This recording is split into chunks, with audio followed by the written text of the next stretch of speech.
Well, welcome everyone. Thank Hello? you, thank you for joining us once again for another great conversation. We have a good topic today, and I Yes. think you Yep. guys are like. I think you're gonna like it. We're calling this session. We're calling this stream the five types of content, Yes. and Five we types of content. obviously it would have been great to get our guest to come live and talk to us about it, but unfortunately he's not around with us anymore. No. Um, but he has left a legacy, Ken.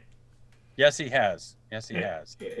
what we'll do is maybe what we'll do first is we'll watch this video from late Russell Akoff, and Yep. we'll just watch a bit of it, and then we'll come back and we'll talk about it. Yeah. So give us a second. We'll just Okay. switch our scene.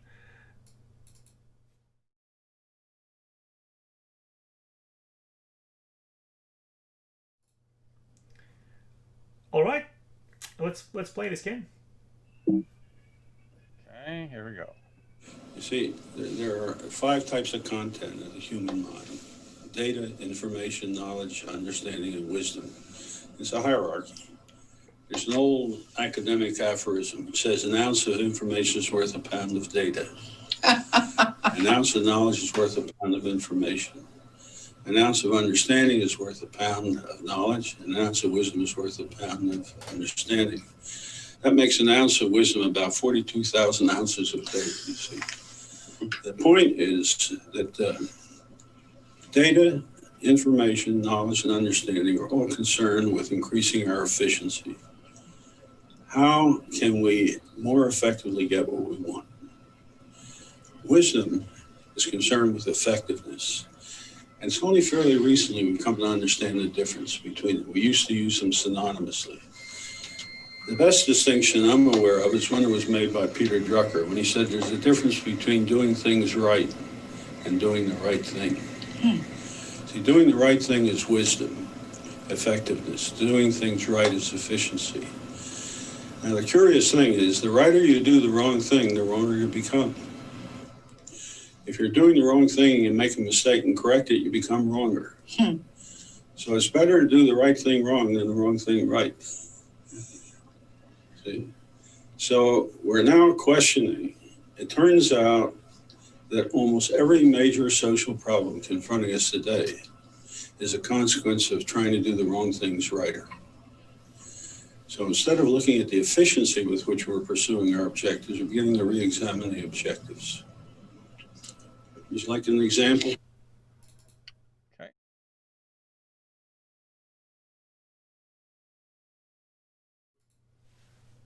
Well, that was good. Good transition, Ken. Well, I mean, Yep. we're trying this out. This I am sharing obviously video through YouTube.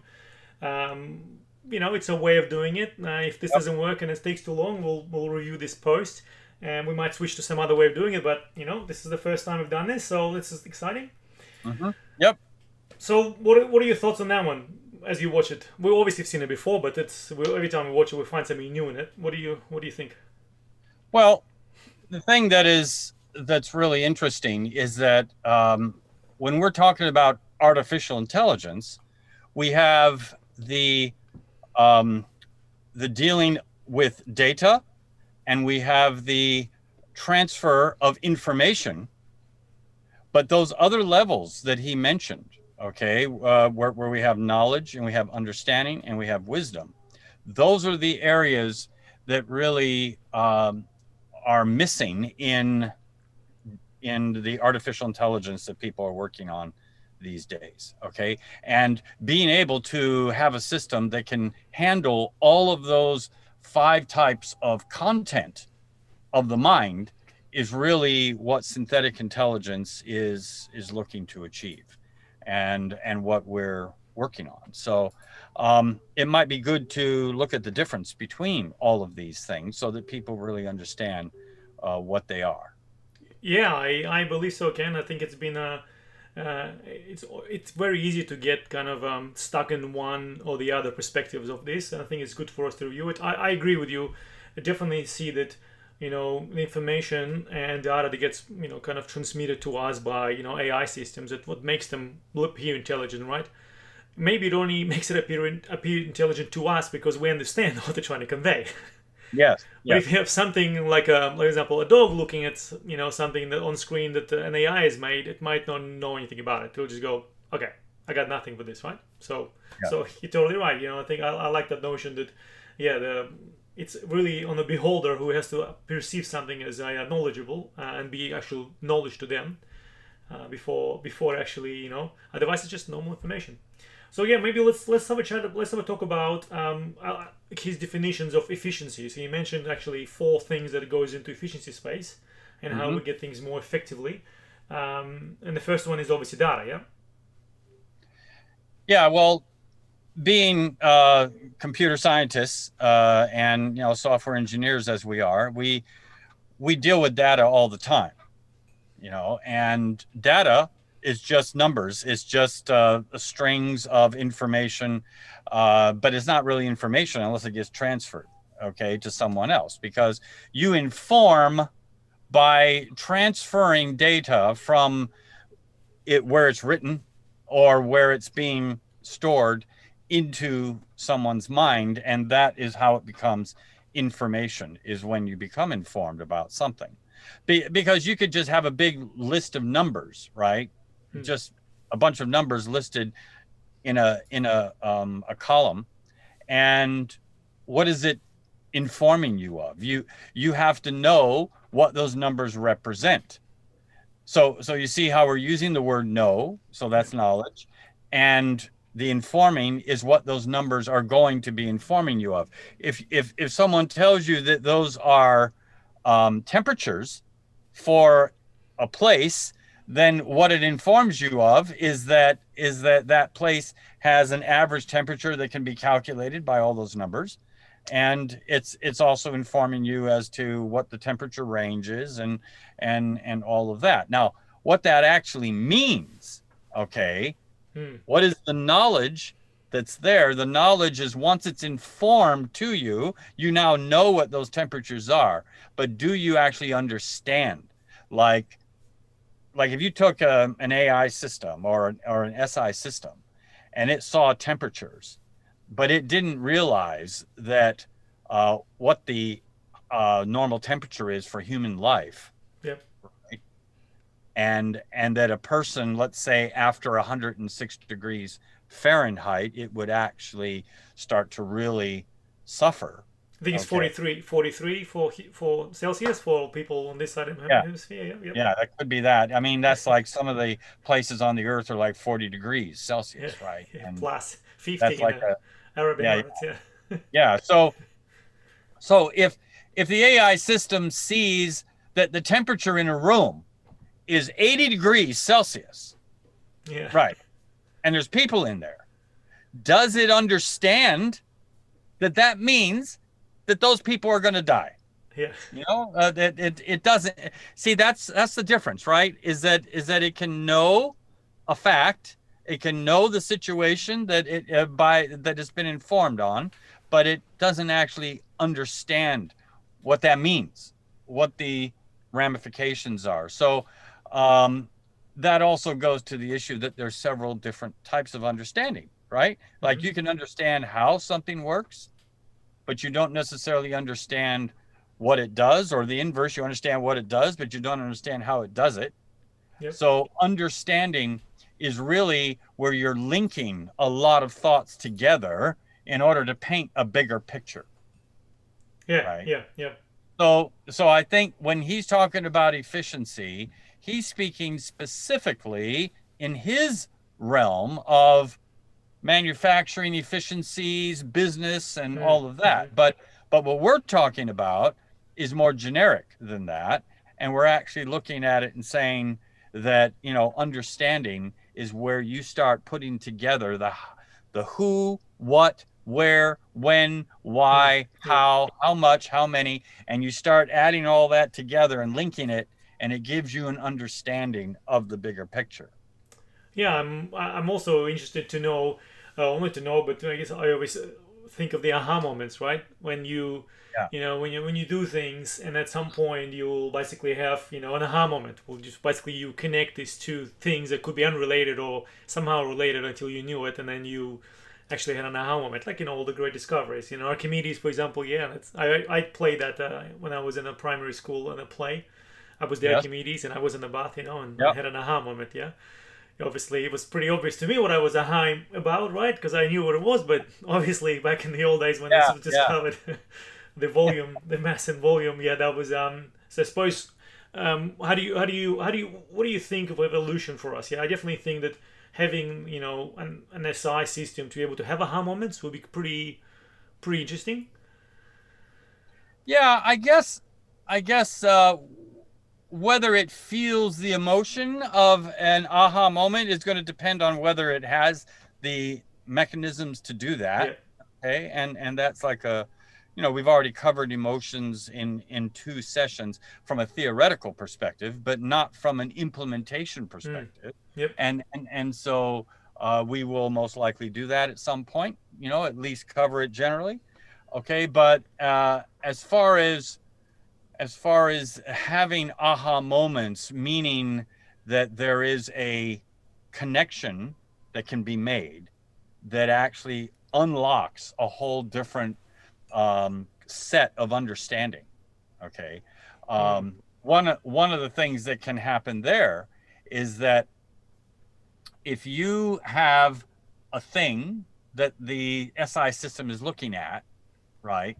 And over here you have a general classification that has a whole bunch of knowledge attached to it, all right? And there's a level of understanding there, but it's a general classification. If you have this thing here and somehow it's informed or it concludes that this is one of those, then all of a sudden there's going to be like a bunch of understanding that comes about this thing because it's actually connected to these, and there's a whole bunch of understanding here, right? So once there's like it's looking at this thing and it's wondering and it's like, what is this? What, I don't really know what this is for.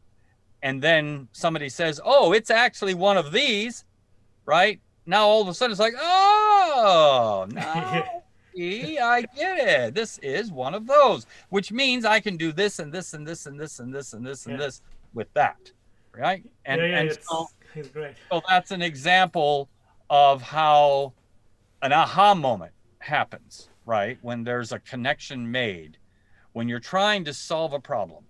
Once again, we come back to the goals that are driving even the thinking. Wanting to understand what something is, that's a goal that you're wanting to achieve. And so once you figure out what it is, that's going to give you that emotional rush of happiness and satisfaction that comes from achieving a goal. Yep. Well, I think that's then gets to the next kind of level of Russell's perspective here. That obviously, if you don't have any goals, having understanding and knowledge is like, okay, cool. What do you do with it? And then that Russell's talking about the effectiveness, right? Where he classifies wisdom as being the only thing that basically allows you, or enables you to have effectiveness, which is wisdom. Yeah, and that obviously relies on goals, right? Yeah, and exactly right. Because as Russell said, he said that it's about effective. So the word effective means that it's doing what is intended to be done, right? Which then speaks exactly to a goal, right? Is that you have a goal to do something, and whatever gets you to that goal, that's effective. That's what the word effective means, right? So therefore,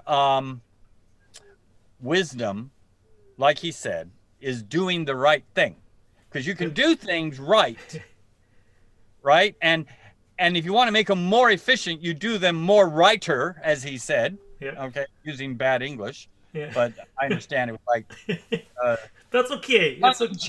Tongue-in-cheek English, right? That's okay. That's okay. No, it's actually a style. It's a style of English. It is. It's great. It's great. So then, so doing the right thing. What defines what is right? Okay, it is the goal. Yeah. Whatever that goal is, whatever helps you achieve that goal, that's the right thing. Hmm. Okay, in that context. So yeah, if you don't have a goal-driven system, you're not going to be able to have wisdom.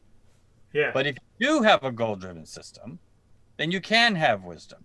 And in fact, let's say you have a goal that you want to achieve, and you've got 5 different ways in which that goal can be achieved. I think we talked about this on one of our previous episodes. We said, if your goal is to have a certain amount of money, you can get it by working for it. You can get it by stealing it. You can get it by inheriting it, right? Yeah. There's all these different ways. Yeah. So wisdom would say, I can get this job where I get paid $100 an hour and I only have to work 2 hours a week, or I can work 100 hours a week and make a whole lot of money.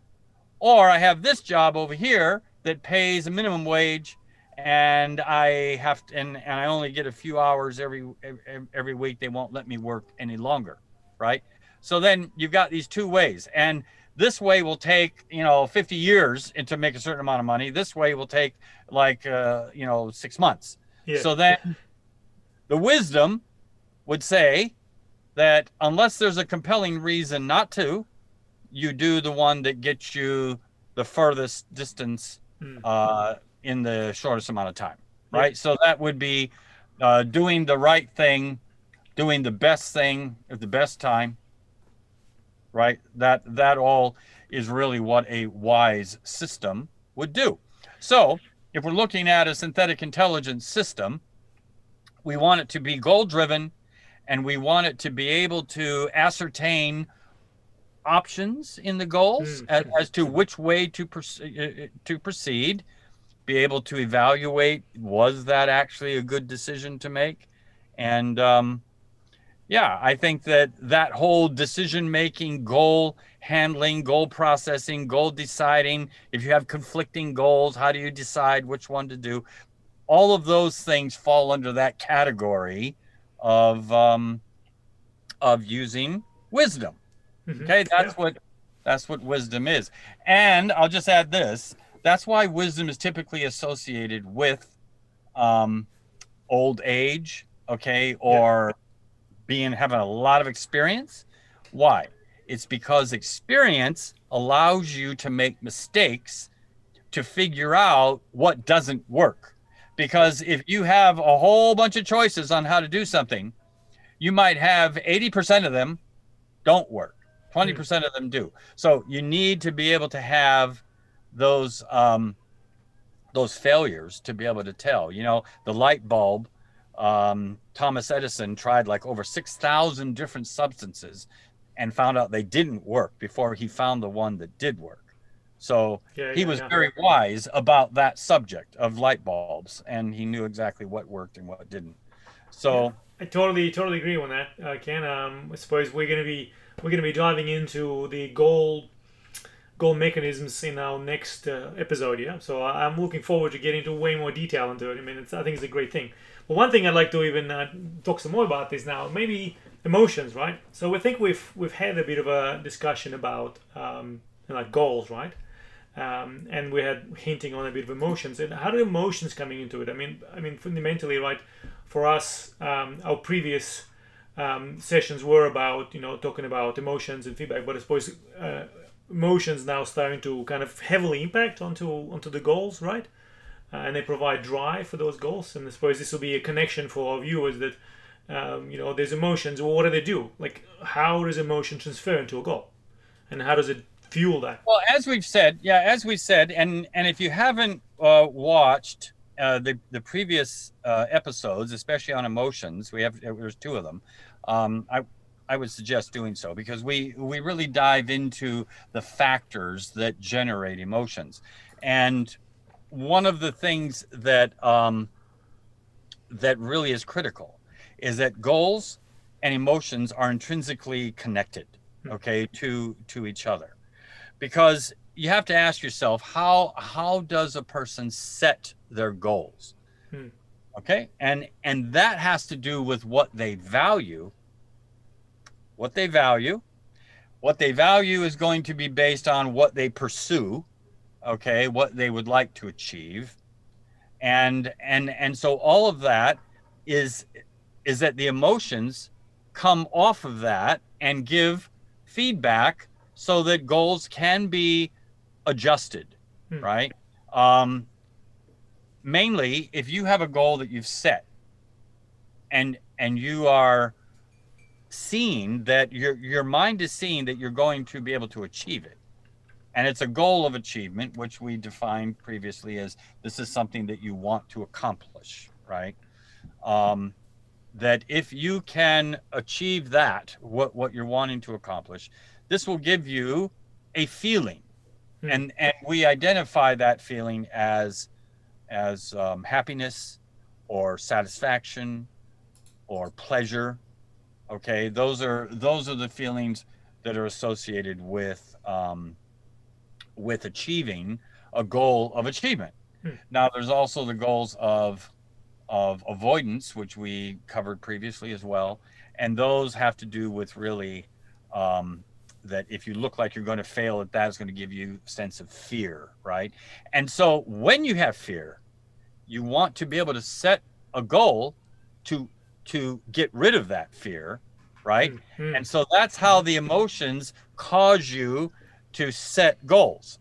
Like, for example, if you're riding your bicycle, right, and a dog comes up and is chasing you, and it's a big Doberman, right, and it looks really scary, okay, so now fear kicks in because you don't want to fall off your bike, you don't want to be pulled off your bike, you don't want to be bitten by this dog, because all of that entails pain and it entails things that you're trying to avoid, right? You don't want that to happen. So what do? Your mind kicks in and says, dog is chasing me. What is it that I can do? I can do several things. I can try to kick him in the head, but he's quite big. If he was a little dog, I could probably do that and just cause him to get the sense knocked out of him and he'll run away, right? That's one thing. And I know it sounds cruel, but hey, when you're scared and you're running and something's chasing you, you're going to go into a defense. You're going to react, Yeah, you're going to react. But you might conclude that that's not exactly the best thing to do. Maybe what you should do is kick the gears down in the bike and pedal harder, ride faster to outrun the dog, okay, and to get away from the dog, right? And as you do it, you'll look back and you'll see, is it working? Is it working, right? And you see the dog finally give up and turn around, and then you can slow down, right? So that's how your mind reacted to the situation. The emotion kicked in. The emotion caused you to set another goal that then made you pedal faster, right? And then you were able to go back to your normal goal pursuit once that trouble was gone. Yeah, I like the example, because I think the example talks a bit too about, we talked about a previous session, is about the chemical feelings, right? So suppose, obviously, that scenario is great because you'll have fear, and the fear usually is contributed with some sort of injection of, basically adrenaline, right? Which gives you, some power. People say superhuman strength, whatever people say, but fundamentally it does give you a kick, which allows you to, just have this little burst of energy. So you probably, in that situation, it's probably better to actually ride harder, because with adrenaline... It's fight or flight, right? So kick the dog in the head is a type of fight, right? But he might grab your foot if he's really good and pull you right off the bike. So that's a risk, right? And so, especially if it's a Doberman, it's a big dog, you don't want to tangle with it. So anytime with a dog, you don't want to. If you're on a bike, just ride harder. Because if you fear, that's great. Yeah, you have adrenaline. You're like a German sprint runner. Just sprint. That's where flight comes in. But if you're cornered, then you have to fight, and now you'll be deciding what is the best way to do it. Like, I need a weapon. Okay, you know what I'm saying? So all of these decisions happen very quick. Yeah. Okay, but they're all based on learned cause and effect and learning what's possible. All of this has been learned over time, and so that's why it's really important to expose yourself. That's why you like stories. We learn from stories. We look at stories and we say, when that situation happens, that was done, it didn't work, or it did work, right? And we start to learn from that. That's why people love stories, because they're actually learning. I agree on that. I think that's story is a great way of kind of accessing and unlocking patterns. That's why that you read stories to your children, right? So that Right. they actually get this knowledge imprinted, because you're giving them information, but knowledge getting imprinted in their mind, and they don't know it. But it actually, over time, if you keep repeating it, they know this. They learn the patterns, but actually understand. They actually consciously really understanding them, right? That's the whole motion of why you're supposed to read a lot of books to children, right? That's how they learn language, right?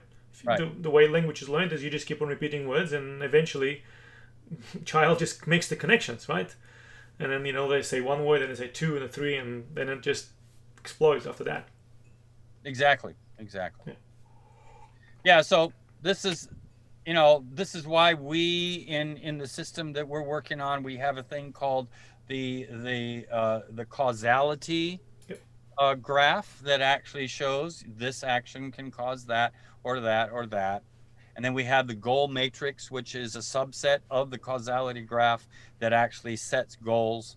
Because if this causes that, then if I set that as a goal, then this becomes a sub goal. I do this to get that, right? And so you can, that's how we operate, right? Is all the time. It's great, and I think if we're gonna keep going, we're gonna get into the next session, which I'm really excited to bring it next time. No, we won't. No. Yeah, and we're already coming up to the time. We're almost there, so maybe we'll just summarize it for the audience. What we talked about today. So we talked about the 5 types of content, which is data, information, knowledge, understanding, and wisdom.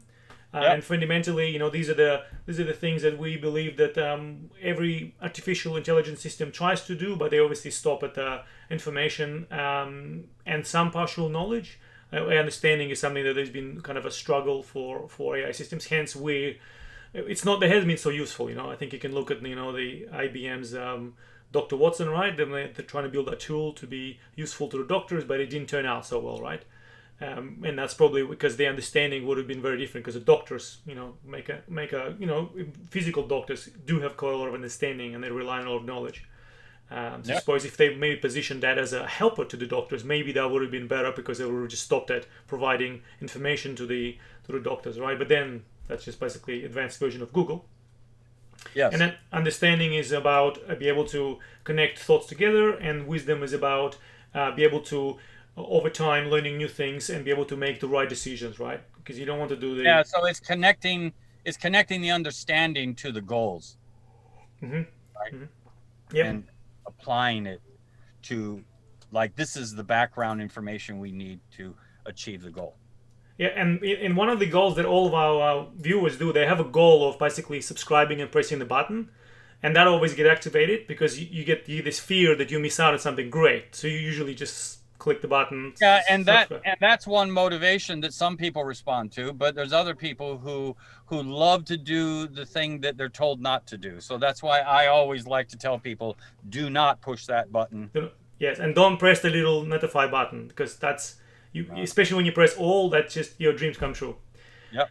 Well then, I think we'll wrap it up here, and we will see our viewers next time. Thank you very much once again. Okay, sounds good. Thank you, Ken.